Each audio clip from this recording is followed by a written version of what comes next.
బడులల్లో మన ఊరు మనబడి అనేటువంటి కార్యక్రమానికి ఇప్పటికీ 360 కోట్లు ఇవ్వాలి. ఎగ్జాంపుల్ నా విలేజ్దే చెప్తున్నాను. వాడు సగం పని చేసి పెట్టాడు, పిల్లలంతా చెట్ల కింద కూర్చుంటున్నారు. చలికాలం ఏడ కూర్చోవాలి చెప్పండి. నేను నా విలేజ్ విషయం ఇప్పటికి 1 ఇయర్ నుంచి చెప్తా ఉన్నాను. ఇక్కడ ప్రిన్సిపల్ సెక్రటరీ యోగితారాణి గారు కూడా ఉన్నారు. వారికి పర్సనల్ లెటర్ రాసినాను, డిప్యూటీ సీఎం గారికి చెప్పినాను, సీఎం గారికి చెప్పినాను. మీరు ఇంత పేమెంట్ చేస్తున్నారు, 360 కోట్లు మన ఊరు మనబడి చేసడం ఒక భాగం. 2, ఈ ప్రభుత్వం వచ్చినాక అమ్మ ఆదర్శ పాఠశాలను పెట్టినారు. దాన్ని మీరు ఏం చేసినారు, మైనింగ్ సెస్కు అటాచ్ చేసినారు. ఆ మైనింగ్ సెస్ వచ్చిన దగ్గర అయితేనే కొంత పేమెంట్లు ఇస్తున్నారు, లేని దగ్గర అవి కూడా ఆగిపోయినటువంటి పరిస్థితులు.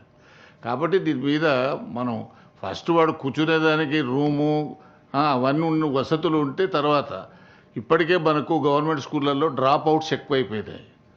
మీరు మనం గతంలో చెప్పిన లెక్కల ప్రకారమే 24-25లో 18.5 లక్షల మంది ప్రభుత్వ పాఠశాలలో ఉన్నారు, 36 లక్షల మంది ప్రైవేట్ పాఠశాలలో ఉన్నారు. ఈ సంవత్సరం 3 లక్షల మంది చేర్చినామని చెప్పినారు, కానీ అది ఉత్తదే. 30,000 మంది కూడా కొత్తగా చేర్చుకోలేదు, లెక్కలు మాత్రం పంపిస్తున్నారు.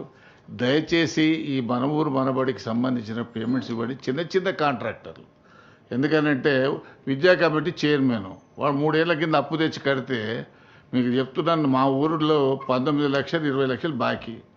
వాడు బాధపడలేక నేను 5 లక్షలు ఇచ్చినాను వానికి. అరే నీ బిల్లు వచ్చిందని మళ్ళీ నాకు వాపసు తెచ్చేయమని. ఇటువంటి పరిస్థితి ఉన్నది.